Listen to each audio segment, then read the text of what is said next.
જય શ્રી કૃષ્ણ. બેઠક 39. શ્રી રંગજી બેઠકનું ચરિત્ર.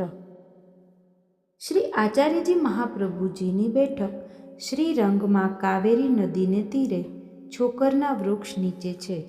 ત્યાં આપ બિરાજ્યા. ત્યાં દામોદર દાસને આજ્ઞા કરી કે શ્રીરંગજી વૈકુંઠથી પધારે છે. આપ શ્રીરંગજીને દેખીને ઊભા થયા અને પ્રણામ કરીને આસન ઉપર પધરાવ્યા અને કહ્યું કે આપે પરિશ્રમ કરીને કેમ પધાર્યા? ત્યારે શ્રીરંગજીએ આજ્ઞા કરી કે આપ પરિશ્રમ કરી આટલા દૂરથી આવ્યા તો અમે થોડા દૂર આવ્યા, તેમાં શું મોટી વાત?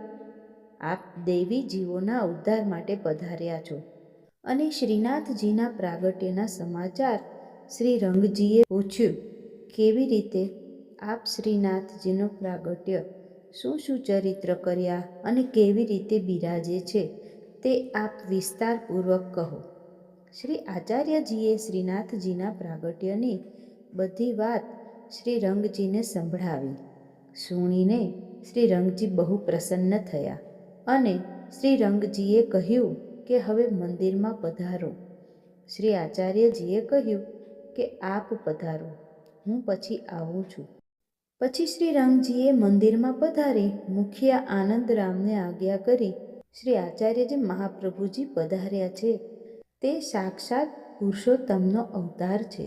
તેને તમે ભક્તિભાવથી વિનંતી કરી મંદિરમાં પધરાવી લાવો. સેવા શૃંગાર તે જ કરશે. મુખિયાજીએ જઈને શ્રી આચાર્યજીને સાષ્ટાંગ દંડવત કરી વિનંતી કરી કે મહારાજ, આપ કૃપા કરી મંદિરમાં પધારો. સેવા શૃંગાર આપ જ કરો.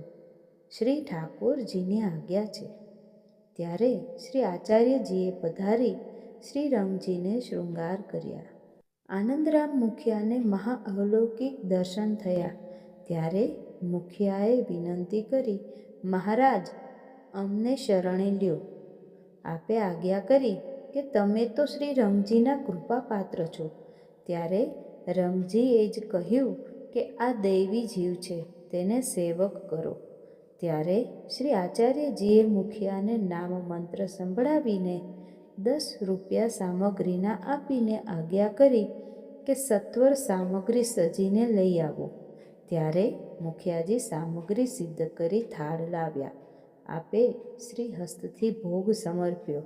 ત્યારે શ્રીરંગજી આજ્ઞા કરી, આપ મુખારવિંદ રૂપ છો અને ભોજન તો મુખારવિંદથી હોય, માટે આપ આરોગો.